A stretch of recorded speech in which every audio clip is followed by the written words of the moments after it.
Before we start, hit subscribe and drop comment if you love these stories. All right, today's one is absolutely crazy. Let's dive in. My spouse walked into court confident. She was the higher earner, the louder one. She told the judge she paid for everything and that I was just emotional support. I didn't object because every claim she made came with a timestamp. Every expense had a trail and every lie had been quietly documented months earlier. When the judge started reading the evidence, the room went silent.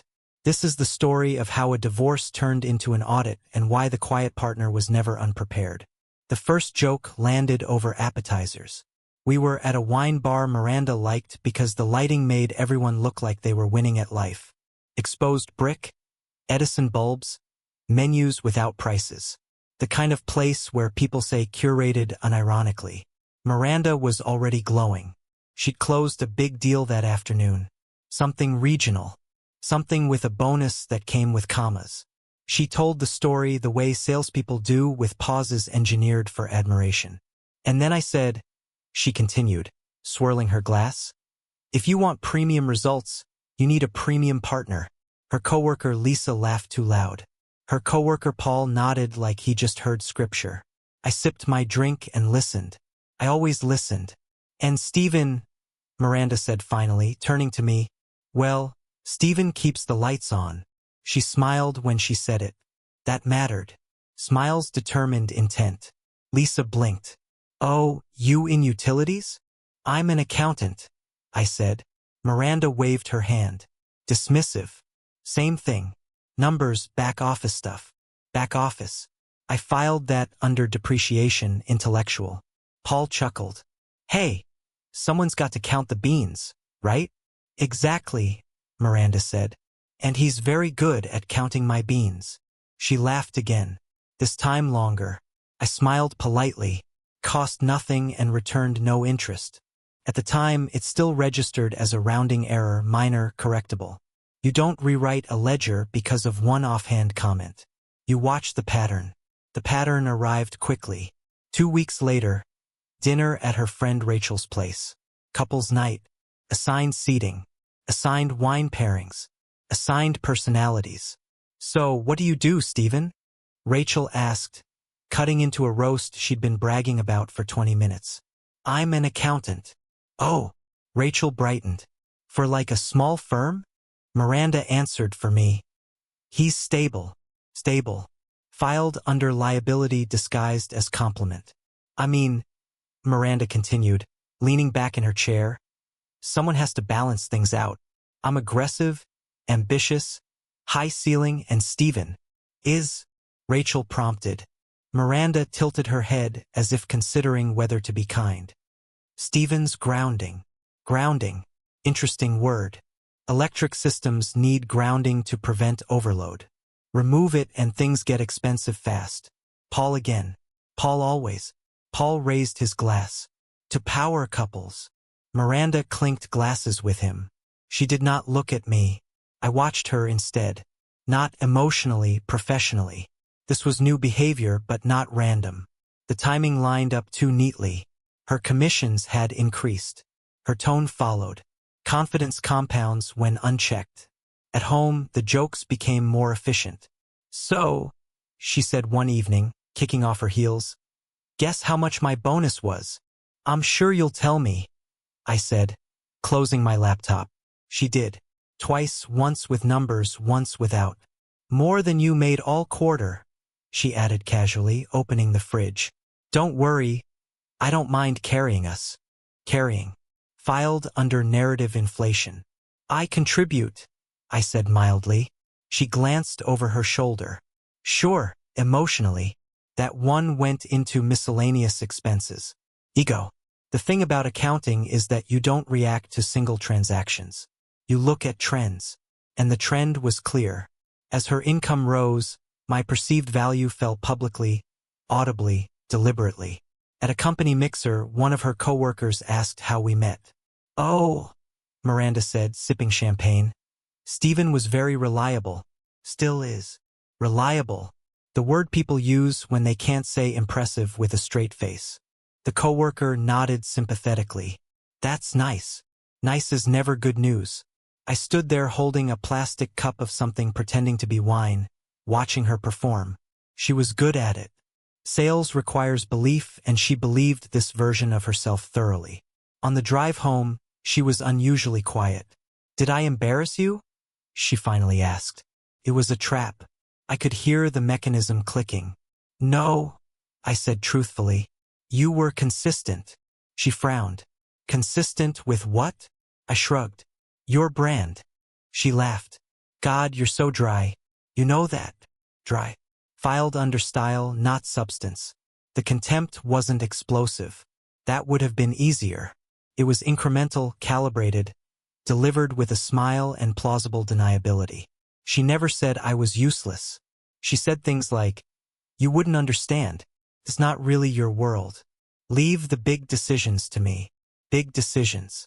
Interesting phrase given that every major asset we owned required a signature and a spreadsheet. One night, while she was scrolling through her phone, she said, "You know, if anything ever happened between us, I'd be fine." I looked up. Statistically, that's true for most people. She rolled her eyes. "I mean financially." Oh, there it was. The thesis statement. I earn more. I have momentum. I have options. Options. I almost smiled. Options are measurable. "And you?" she added, not looking at me. "You're comfortable." Comfortable. Filed under assumption, dangerous. I closed my laptop. "Is this a conversation?" I asked. She shrugged. "Just saying. People who are just saying are usually rehearsing." I said nothing. Silence, unlike words, doesn't misquote itself. That night, lying in bed beside her, I listened to her breathe and thought about how quickly narratives harden once they're repeated aloud. How people begin to believe their own summaries. She thought she'd outgrown me. That was the mistake. Accountants don't compete on volume. We don't posture. We don't announce. We observe. We reconcile. And we wait for the numbers to tell the truth because eventually they always do. At the time, I didn't know where this was going. But I knew something important had changed. My salary wasn't just income anymore. It was a punchline. And punchlines, when repeated often enough, eventually stop being jokes and start being evidence. Salespeople believe in momentum the way gamblers believe in streaks. If the numbers are up, they assume the universe has issued a personal endorsement. If the commission check clears, they mistake velocity for gravity. Miranda was no exception. In fact, she was a textbook case. Only she'd laminated the cover. By the time spring rolled around, she had stopped saying, "I had a good quarter," and started saying, "I'm on a different level now." Levels are imaginary. Ledgers are not. "I think we should upgrade the car," she announced one morning, scrolling through her phone while I made coffee. "Something German, black leather interior, power seats." "We just paid off the Accord," I said. She smiled the way people do when they assume you're behind. "Exactly." I poured coffee, black, no sugar. Clarity requires bitterness. "And the condo," she continued. "It's starting to feel small." It was a 3-bedroom unit in Midtown with custom shelving and a balcony she'd posted on Instagram no fewer than 17 times. Small was an emotional adjective, not a spatial one. "We could renovate," I said. "Or," she cut in, "no, I mean upgrade. Something that reflects where I am now." There it was again. The pronoun. I didn't argue. Arguing implies uncertainty. I had none. What Miranda never understood. What she couldn't understand was that my job didn't make me dependent. It made me invisible. There's a difference. I never stopped working. I never slowed down. I never relied on her income. In fact, the math was simple. I paid for everything. Not metaphorically, literally. Mortgage reimbursement? Me. Utilities? Me. Groceries? Me. Insurance? Me. Property taxes? Me. HOA? Me. Vacation deposits she bragged about online? Also me. Her money came in loud. Mine went out quietly. That was the arrangement. Kept her ego inflated and my records clean. She mistook silence for surrender.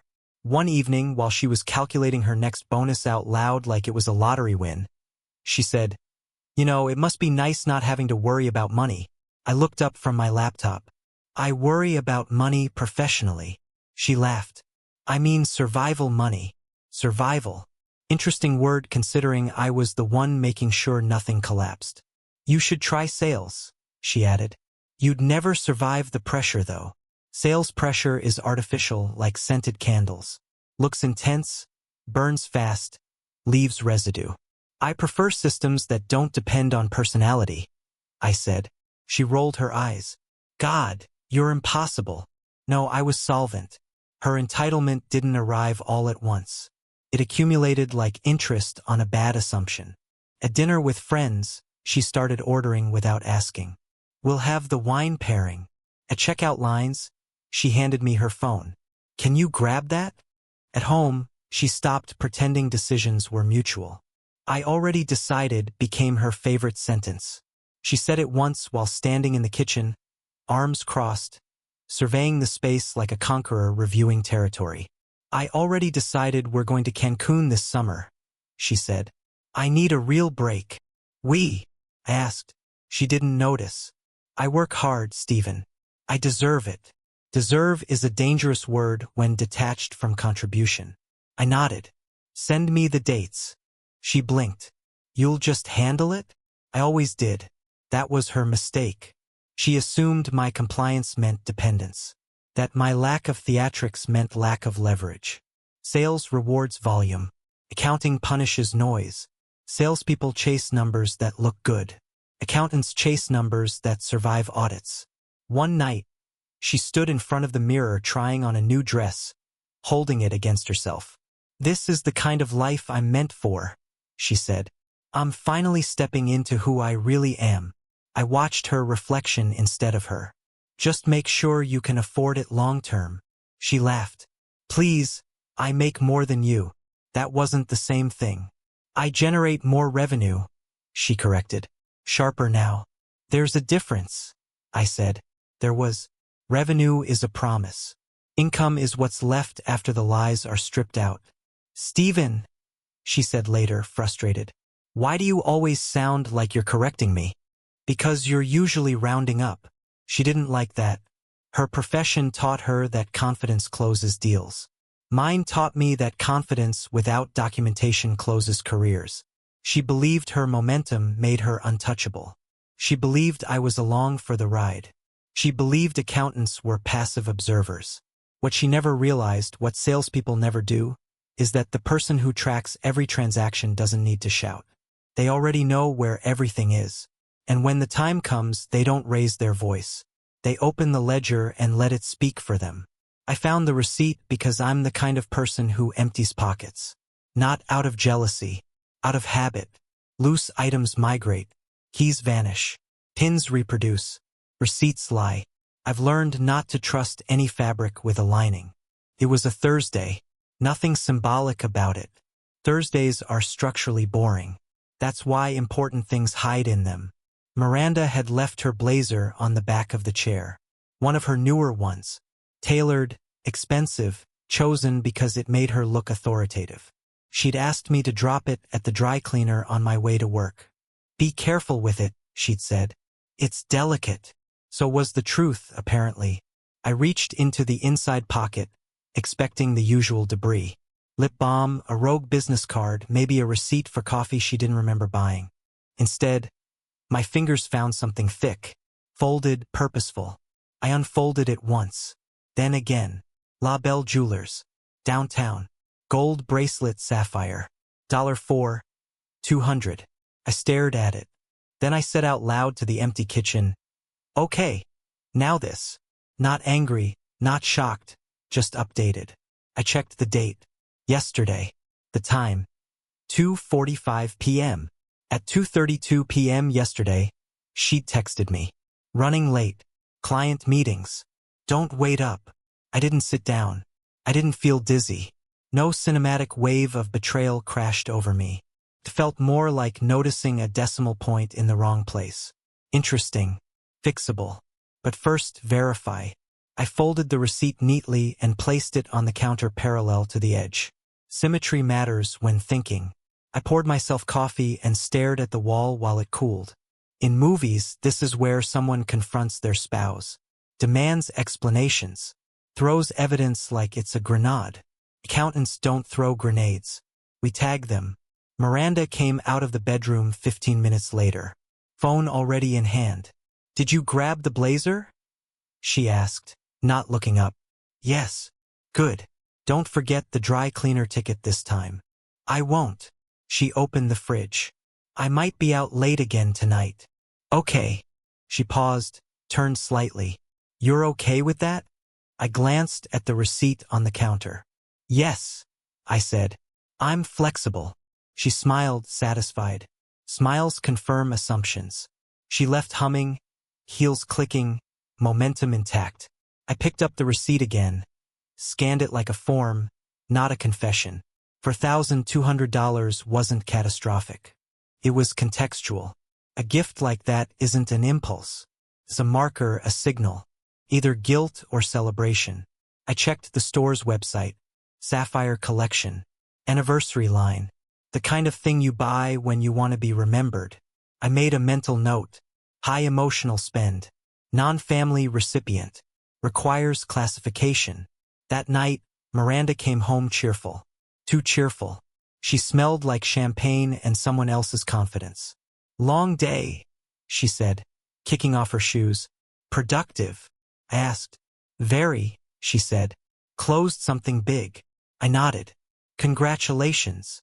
She leaned over and kissed my cheek. Quick, distracted. The way you touch furniture to prove it's still there. I watched her go to the bathroom, humming again. I didn't mention the receipt. I slept fine. The next morning, she wore a sleeveless top and smiled at herself in the mirror longer than usual. "Do you like it?" she asked. I followed her gaze. On her wrist was nothing. "Interesting. Looks light," I said. She laughed. "You wouldn't notice." She was right. I don't notice things emotionally. I notice patterns. By the time she left, I had already categorized the receipt. Not as betrayal, not as proof, as pending reconciliation. Because 1 data point is noise, 2 is coincidence, 3 is a trend, and trends don't lie. I slid the receipt into my notebook between a utility bill and a tax reminder and closed it carefully. No confrontation, no drama, just a pause because whatever this was, it wasn't finished yet. People confuse silence with ignorance. That's understandable. Silence looks empty from the outside, like a blank cell. But blanks are usually formulas waiting for inputs. I started investigating the morning after I found the receipt. Not dramatically, not with resolve music playing in my head. I woke up, brushed my teeth, and opened my laptop the way I always did. Calm, methodical, caffeinated. The receipt sat on the desk beside me, perfectly folded. Evidence doesn't need to shout. It just needs to stay put. Before I looked for anything new, I reviewed what I already knew. This part didn't hurt. It didn't even surprise me. It was housekeeping. The condo, for example. There was never a mystery there. 6 years earlier, my grandmother passed away and left me an inheritance. Not life-changing money, just enough to change one life event if used carefully. We used it carefully. The down payment came from my account. Every dollar. I remembered the transfer because I labeled it properly. Inheritance, condo down payment. I always label properly. It's how you avoid arguments with future versions of yourself. Miranda had suggested routing the money through her account for convenience. Convenience is a word people use when they want distance from paper trails. I'd smiled and said, "Sure." Then I documented the path. Trust to me has always meant archive consent. The mortgage was the same story. The bank pulled the payment from her account each month. She liked pressing the button. It made her feel like the provider. What she didn't notice and never bothered to check was that on the 18th of every month, I transferred the exact amount to her account. Same day, same memo, mortgage reimbursement. For years, no missed payments, no deviations. Silence, you see, isn't an absence. It's delegation. I paid the utilities. I paid the insurance. I paid the property taxes. I paid the HOA. I paid for vacations she posted online with captions like, Hard work pays off. I let her believe that because believing something doesn't make it true. It just makes it louder. By noon, I had finished reviewing what was already reconciled. Nothing to see there except consistency. Then I opened her credit card statements. That was when the tone changed. At first, it looked like lifestyle creep. Upscale restaurants, boutique hotels, rideshares that cost more than short flights. Then the amounts escalated. $1,800, $4,500, $9,200, repeated, clustered, timed suspiciously close to her commission payouts. I leaned back in my chair and said out loud to no one, "Huh, that's accountant for this is bad." I filtered the transactions. The pattern sharpened. Offshore betting platforms, online casinos, names designed to sound legitimate if you didn't read carefully. I read carefully. Total losses over 2 years crossed 6 figures. 6 figures doesn't scream.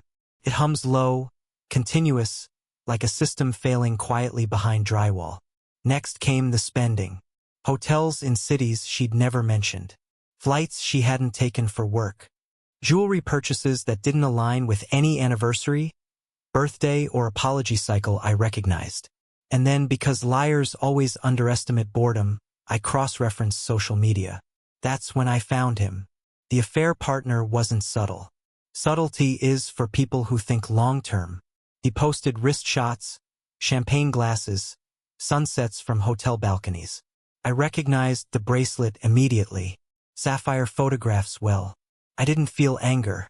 I felt something closer to professional disappointment.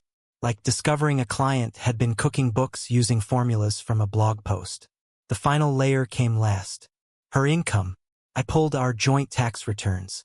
Then her internal sales reports saved in the cloud. Poorly named, sloppily archived. Salespeople love visibility. They assume no one is watching the structure underneath. Her reported income didn't reconcile with her spending. Not even close. That's when I followed the inflows. Shell vendors, round number transfers, consulting fees, kickbacks routed through third parties, primitive schemes, lazy ones, the kind that only work when no one competent is looking. By late evening, my spreadsheet had grown teeth. This was no longer a marriage problem. This was a system failure. I sat there quietly listening to the hum of the refrigerator, scrolling through transactions that told a story Miranda had never bothered to learn how to hide. She came home cheerful again. "Hey," she said, dropping her bag. "You're quiet." "I'm thinking," I replied. She smiled. "You always are." That was the last correct thing she said. I closed the laptop, saved the file, and named it something neutral. Non-emotional file names age better. I didn't confront her. I didn't cry. I didn't spiral. I documented because I had never been naive, only quiet. And now, unfortunately for everyone involved, I knew things I couldn't unknow, things that don't resolve through conversation, things that require structure and consequences. Silence, when used correctly, isn't absence. It's a buffer. I didn't confront Miranda after the investigation began. I didn't change my routine. I didn't ask questions that would make her defensive or curious. Curiosity causes people to move money. Movement leaves gaps. Gaps complicate documentation. So I stayed still. The silence lasted for weeks. Not because I needed more time, but because she needed enough rope to stay confident. People lying under momentum rush. They overspend. They talk. They repeat patterns because they believe repetition equals safety. The first week was observation. Miranda came home late, louder than usual. Victory loud. She liked narrating her success like a podcast. "You know," she said one night, dropping onto the couch, "I closed another one, bigger than last quarter." "That's impressive," I said without looking up. She paused. "Victory narratives require an audience. You're not even asking how much. I assumed you'd tell me." She smiled, satisfied, and did. She always did. I logged nothing in front of her. I logged everything later. The second week was confirmation. Patterns tighten when people feel safe. Transactions repeated on the same days, same vendors, same excuses. "I'm heading out with clients," she announced one evening, already halfway to the door. "Which city?" I asked casually. She hesitated. Half a second too long. Phoenix. Her phone later confirmed. Las Vegas. Liars forget geography when they rush. I smiled into my coffee. The third week was closure. By then, I had enough. Enough screenshots, enough statements, enough alignment between gambling losses, affair spending, and income spikes. Enough for a judge, enough for an employer, enough for me. What I didn't have and didn't want was drama. At dinner one night, she poked at her food and said, "You've been quiet." I looked up. Statistically, I'm consistent. She frowned. "You're not mad, are you? Mad people give warnings." "No," I said. "Just busy." She relaxed instantly. Silence reassures liars more than forgiveness. She started planning louder. New furniture, new trips, new life phases that suspiciously didn't include plural pronouns. "We should upgrade everything," she said one night, scrolling through listings. "New condo, new neighborhood. Clean slate." "Sounds expensive," I said. She laughed. "Please, I've got it." That was my favorite lie. I let her rush. I let her believe momentum was permanent. Every day I backed up files, timestamped them, notarized digital records, printed physical copies. I didn't rush. Rush is for people afraid of being caught. One afternoon, while she was on a call in the other room, laughing too loudly, I organized the final folder. 3 sections, clean labels, indexed.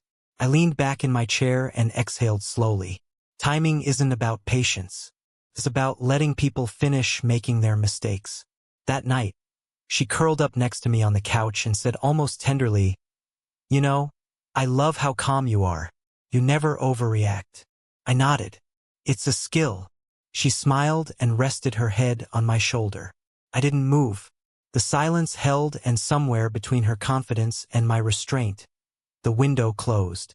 She thought I was waiting. I wasn't. I was done. I didn't look for a lawyer the way people usually do. I didn't ask friends for sympathy recommendations or Google "divorce shark" near me. I searched the way I search for auditors, quietly through reputations that don't advertise. Mr. Peterson's name came up twice. That was enough. His office was in an older building downtown, the kind with brass directory plates and carpets that had given up pretending to be modern. The receptionist didn't smile. I appreciated that immediately. "Name?" she asked. "Stephen Monroe." She checked her screen. "He's ready." "No, wait." Also appreciated. Peterson stood when I walked in. Not fully, just enough to acknowledge another professional had entered the room. Mid-40s. No motivational quotes on the wall. Law books that had been used, not styled. We shook hands. "Have a seat," he said. I sat. He didn't ask why I was there. That's usually a good sign. I placed the folder on the desk. It wasn't dramatic, just a standard manila folder. No labels. Labels come later. He opened it without ceremony. For several minutes, the only sound in the room was paper. No sighs, no nodding, no reactions engineered to impress. He stopped at a spreadsheet printout. "This is clean," he said. "Yes." "Who prepared it?" "I did." He turned a page. "And this?" "Also me." He leaned back slightly, not impressed. Respectful. "You're an accountant," he said. "Yes." "What kind?" "The kind who sleeps well." That earned me the smallest smile I'd seen all week. He continued flipping. "This isn't anger," he said finally. "This is inventory." "That's correct." He nodded. "Angry people overshare." "You didn't." "No." He looked up at me now directly. "What do you want?" I appreciated the phrasing.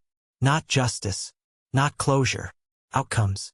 "The condo," I said, "and compensation for dissipated marital assets." He waited.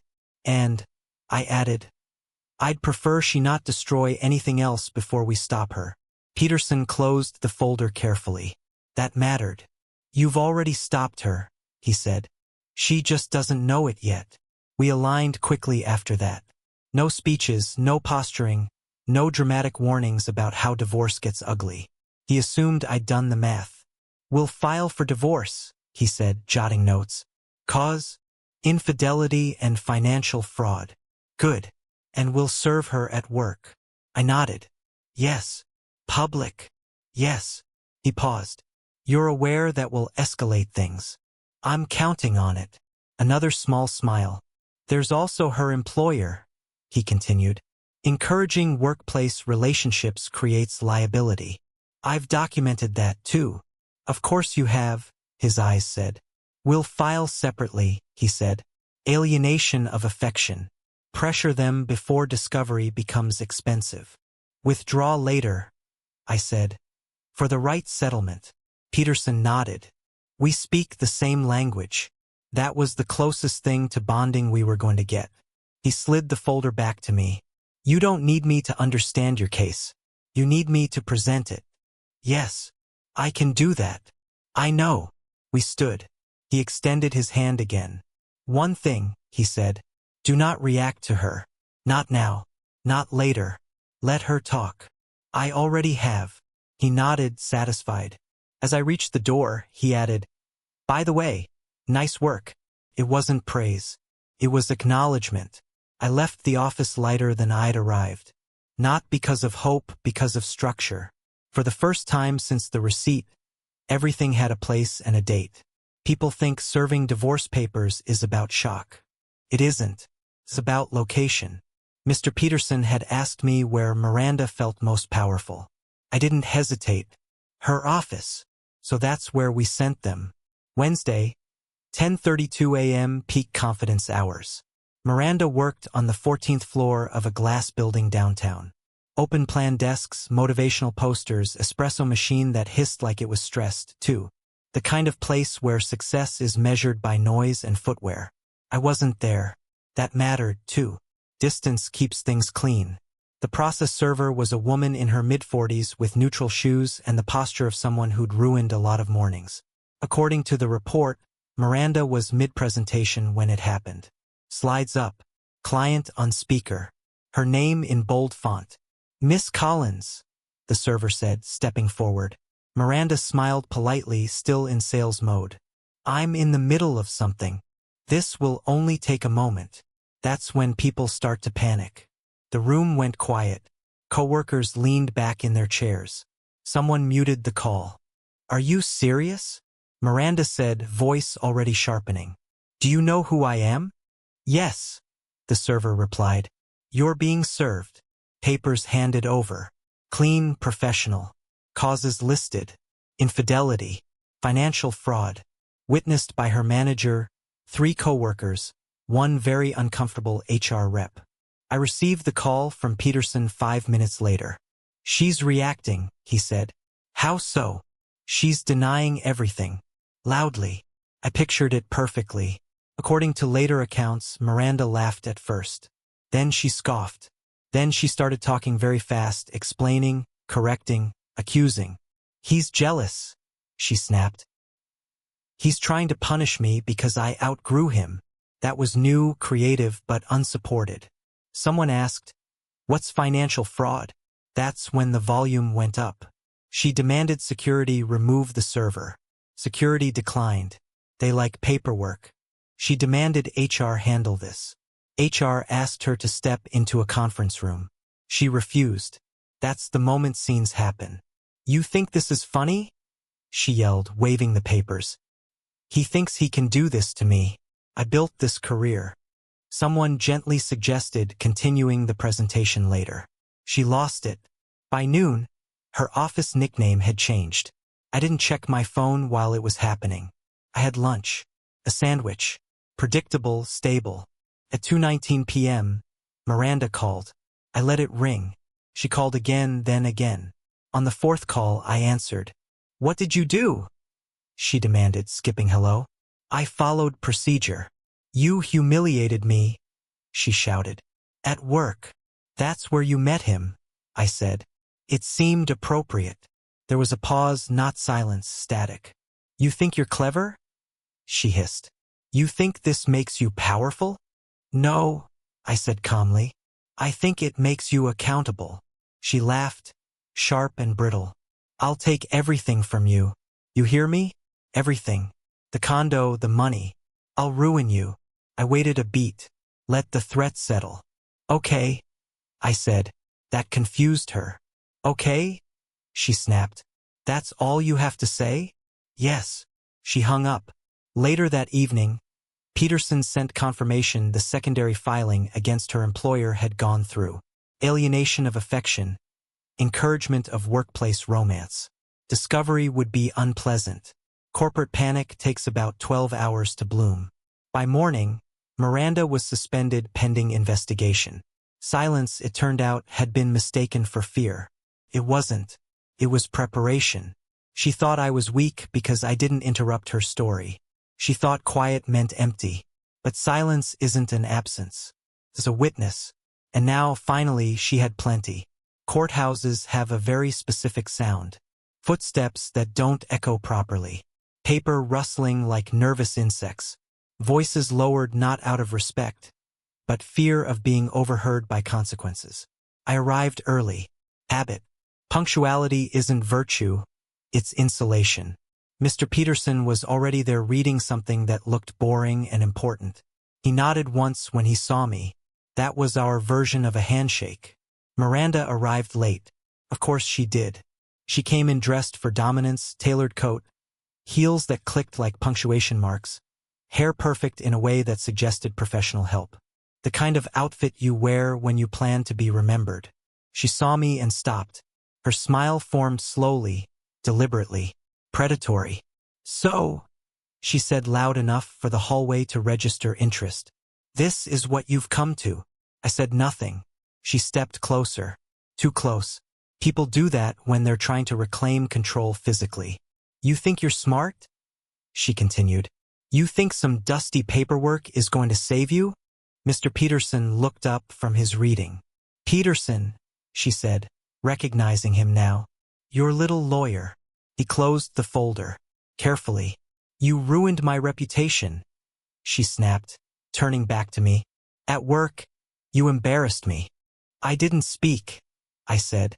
That's what makes it worse, she shot back. Interesting admission. She took a breath, recentered. Sales mode activated. Listen, she said, lowering her voice, leaning in as if offering mercy. We can still handle this privately, or we can do it the hard way. I waited. She straightened, sharper now. I'm taking everything from you, she said clearly. The condo, the money, whatever scraps you think you're entitled to. I'll make sure you walk away with nothing. People nearby pretended not to listen. Everyone listened. And if you don't back off, she added, voice rising again, I will ruin you. I will make sure no one hires you again. You'll be done. I considered responding. Then I remembered my role. I didn't say a word. The silence stretched. Not awkward. Educational. Mr. Peterson stepped forward just enough to enter the frame. Challenge accepted, he said. That was it. No elaboration, no warning, no tone. Just 2 words delivered like a receipt. Miranda blinked. I wasn't talking to you, she snapped. You are now, Peterson replied. She laughed, sharp and dismissive.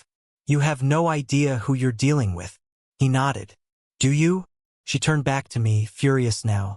You're pathetic, she said, hiding behind him. You always needed someone else to do the talking. I looked at her then. Really looked. This woman had shared my bed for years and still didn't know the first thing about me. I don't need to talk, I said quietly. I've already submitted everything. That landed. You could hear it. Her smile faltered just slightly, like a cracking glass.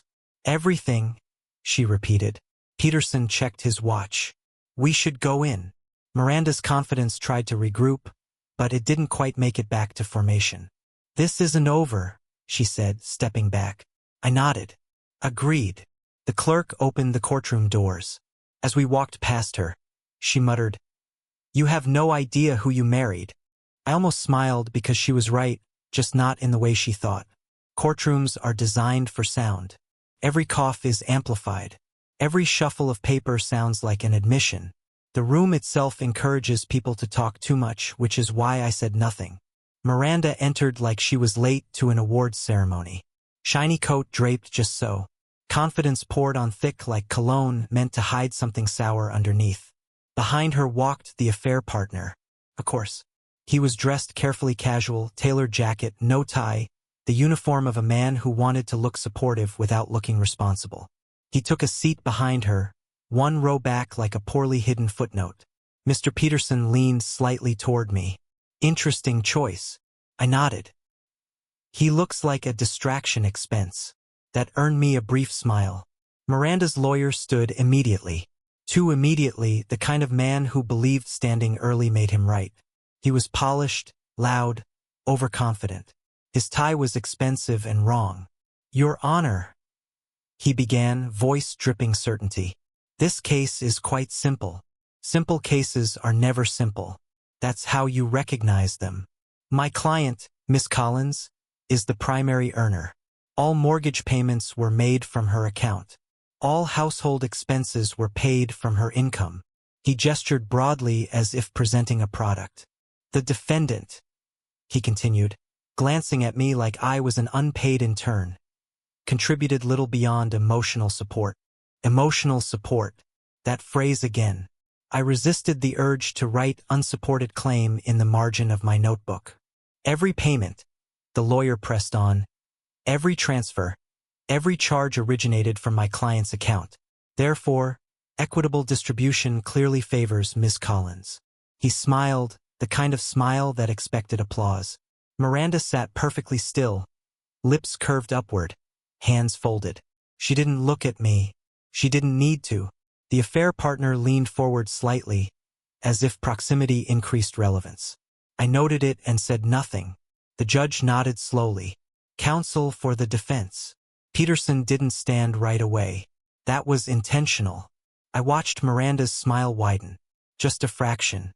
Momentum loves delays. Finally, Peterson rose, smoothing his jacket. Your Honor, he said calmly. We have no objection at this time. The courtroom blinked. Miranda turned slightly, confused. Her lawyer froze mid-breath. No objection? The judge repeated. Not yet, Peterson said. We'd like to let the plaintiff finish their narrative. Narrative. Interesting choice of word. The judge nodded. Very well. Continue. The lawyer recovered quickly. He mistook silence for surrender. He doubled down. Ms. Collins' income significantly exceeded the defendant's, he said. Her commissions funded the lifestyle, the condo, the car, everything. Everything is a dangerous word. The defendant, he added, voice sharpening, is attempting to rewrite history. I almost laughed. Rewrite history requires imagination. I had documentation. He sat down with a flourish, satisfied. The judge looked at Peterson again. Defense. Peterson adjusted his glasses. We're ready when the court is, he said. I sat there, hands folded, listening to the quiet. Miranda glanced at me for the first time since entering the room. Her eyes sparkled with confidence. She mouthed one word. Nothing. I nodded politely. Let them talk. Bad arguments like bad numbers don't collapse immediately. They accumulate error. And I had brought the audit. The problem with arrogance is that it hates waiting. Miranda sat upright, composed, legs crossed like punctuation. Her lawyer leaned back, hands folded, already thinking about lunch. The affair partner sat behind her, checking his phone like this was background noise. No one expects boredom to be dangerous. Mr. Peterson stood slowly, not dramatically. No buttoning of jackets, no clearing of throats. Your Honor, he said. We'll begin with Exhibit A. He handed a single document to the bailiff. Just one. No theatrics. The judge scanned it. Her eyes moved left to right. She nodded once. Miranda's lawyer smirked. That's a bank statement, he said, unable to resist. We've already established. Sit, Peterson said mildly. The word landed harder than shouting would have. Exhibit A, Peterson continued, is the record of an inheritance deposited into my client's personal account 6 years ago. The amount, $165,000. He paused, just long enough. The exact amount of the condo's down payment. Miranda's smile flickered, barely, like a stream buffering. Her lawyer leaned forward. That money passed through my client's account before payment. That establishes joint. Peterson lifted another page. Exhibit B. Another document. Another quiet handoff. This is the transfer from my client's account to Miss Collins' account. Memo line. Inheritance condo down payment. Timestamped. Notarized. He let that sit. Miranda turned sharply toward her lawyer. Whispered something. He whispered back. Less confident now. The source of funds, Peterson continued, is separate property. Routing does not alter origin. Family law is very clear on this. The judge nodded again, wrote something. I watched Miranda's jaw tighten. She was still holding the pose, but the posture had changed. Less performative, more defensive.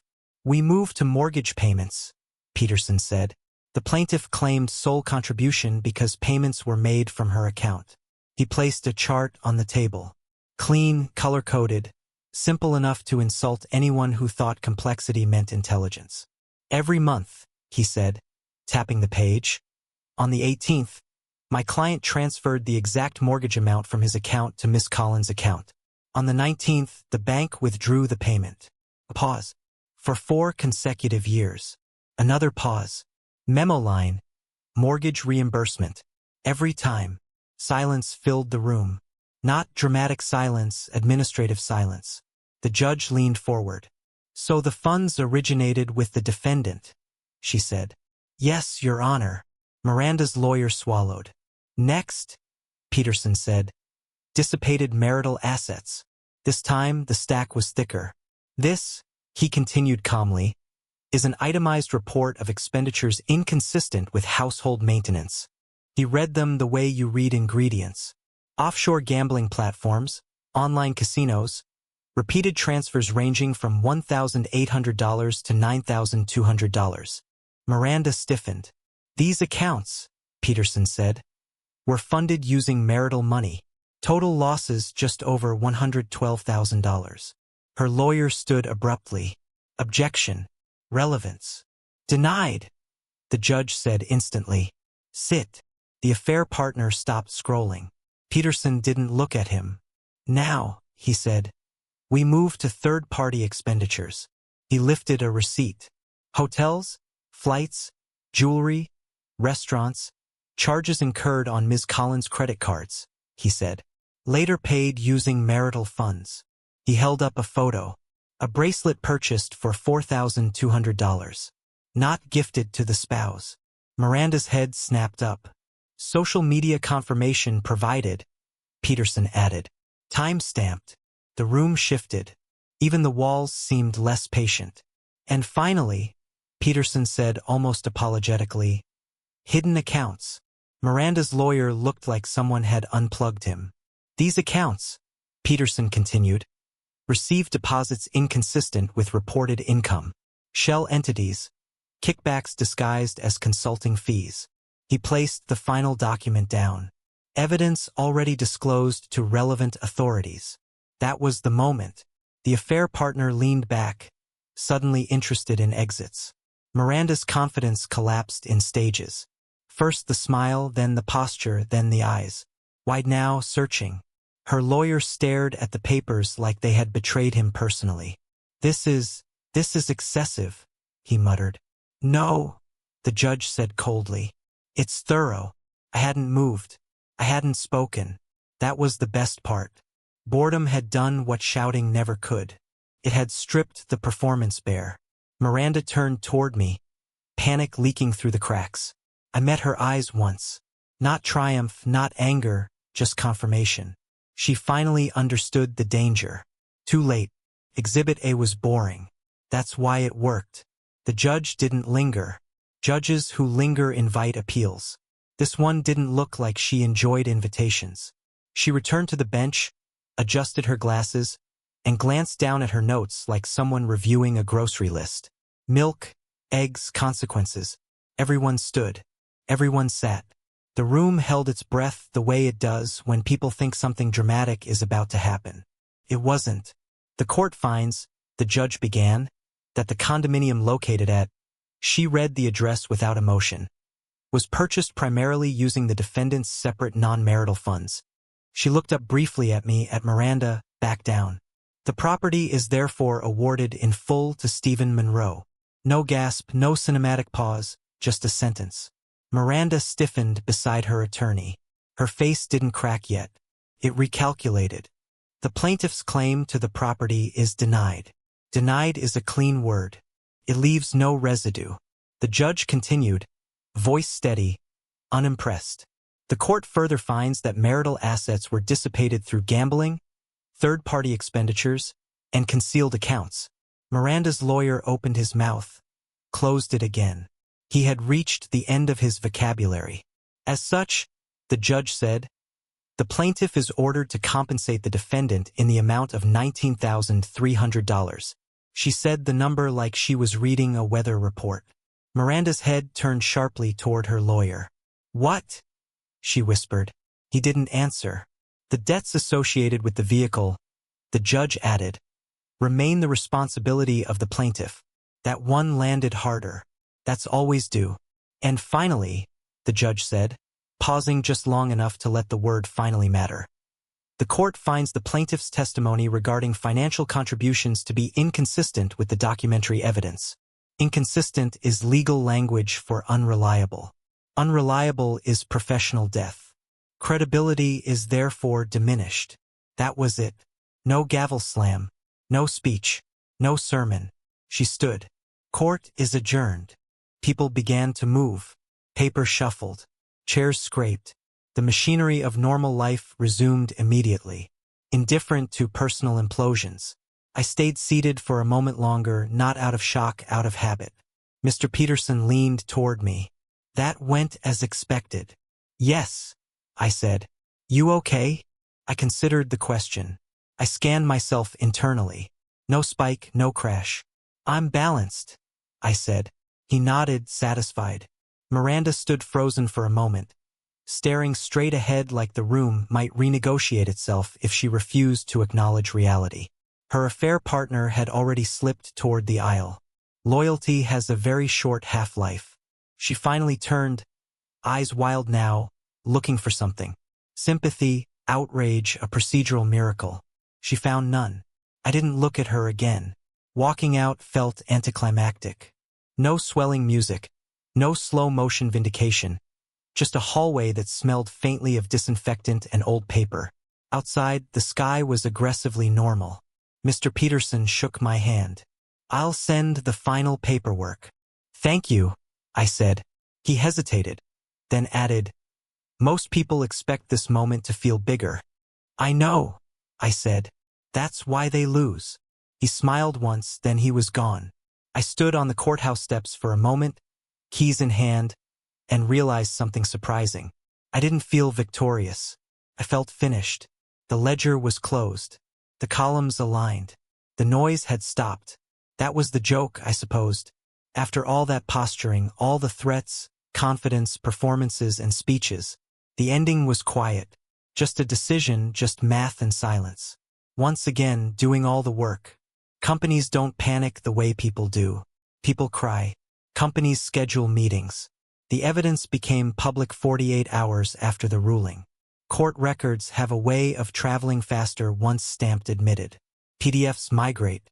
Emails forward themselves. Compliance departments develop allergies.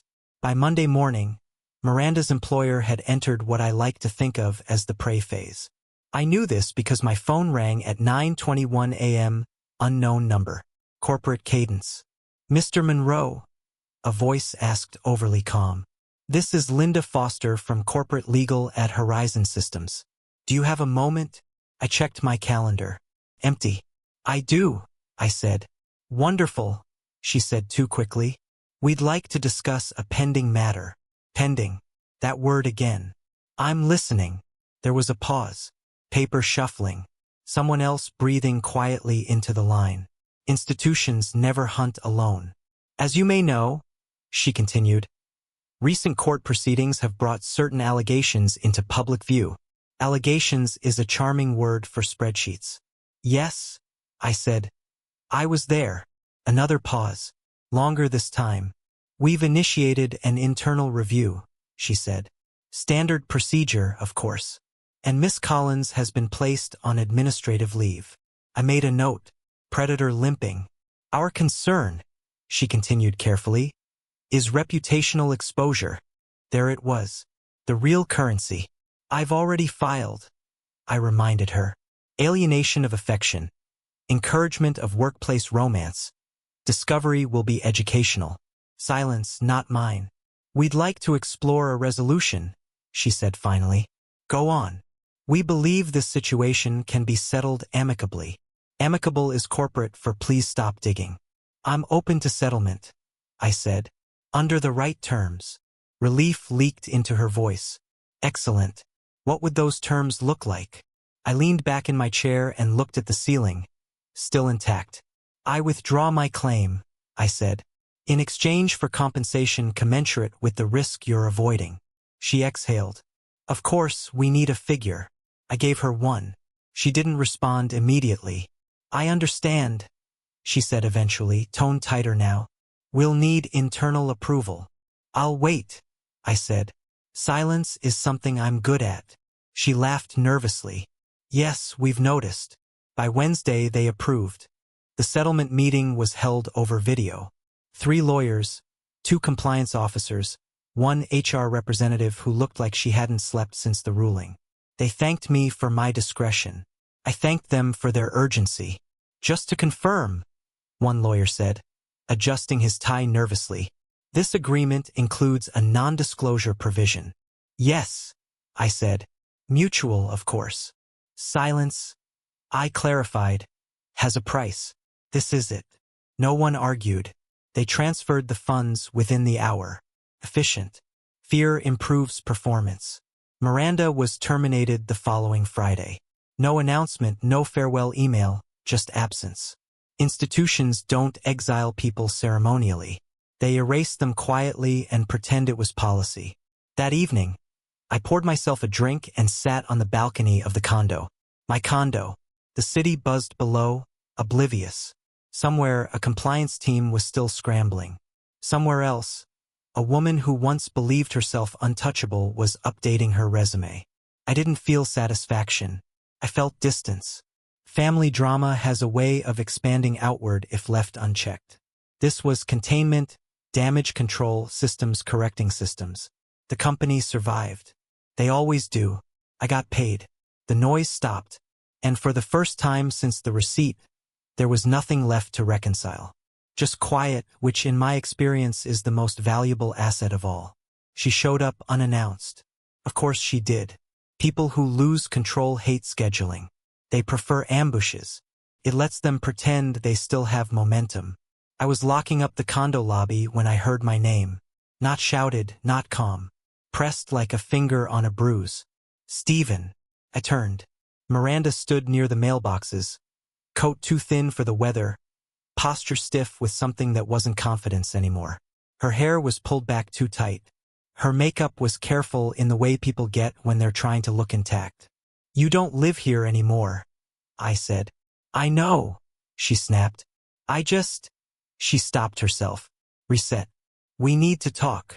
We don't. That irritated her. It always had. You destroyed me, she said, voice low but sharp. You went behind my back. You sent documents. You talked to my company. You let them fire me. I didn't let anyone do anything. She laughed. Brittle. You betrayed me. That word. People love it when they're out of options. You smiled at me for weeks, she continued. You slept next to me. You planned while Her voice caught. She recovered quickly. Normal people don't do that. Normal people don't audit their spouses, I thought. But I didn't say it. She stepped closer. I trusted you. I looked at her then. Really looked. The entitlement was gone. The volume, the certainty. What remained was someone finally meeting consequences without a buffer. I didn't betray you, I said. She waited. Hope flickered. She thought there would be more. I documented you. That was it. No explanation, no recap, no emotional appendix. Just a line item. The words hung between us. Clean. Finished. Her mouth opened. Closed. She searched my face for something. Anger, guilt, regret. There was nothing to find. So that's it, she said finally. You just walk away. Yes, she scoffed. You always were cold. I nodded. It keeps things from spoiling. That one landed softer but deeper. She turned abruptly, heels clicking once, off rhythm now, and walked toward the exit without looking back. No final threat. No last plea. The interview was over. I rode the elevator up alone. The condo was quiet when I unlocked the door. Not empty. Quiet has shape. It has weight. It settles. I set my keys down in their place. Not tossed. Placed. The furniture was exactly where it had been. The light from the city spilled across the floor without interruption. No voices, no phone buzzing, no performance in progress. I poured a glass of water and stood by the window. The ledger was closed. No pending items, no disputes, no emotional liabilities pretending to be assets. Just balance. People talk about closure like it's a dramatic thing. Tears, speeches, symbolic gestures. It isn't. It's when nothing pulls at you anymore. When silence stops feeling like restraint and starts feeling like ownership. I turned off the lights, went to bed, and slept deeply without calculation or contingency. The calm man, it turned out, had never been the problem. He was the solution. And finally, the numbers agreed. One question for you. Have you ever been underestimated by someone who thought silence meant weakness? Drop your story below. Thanks for watching.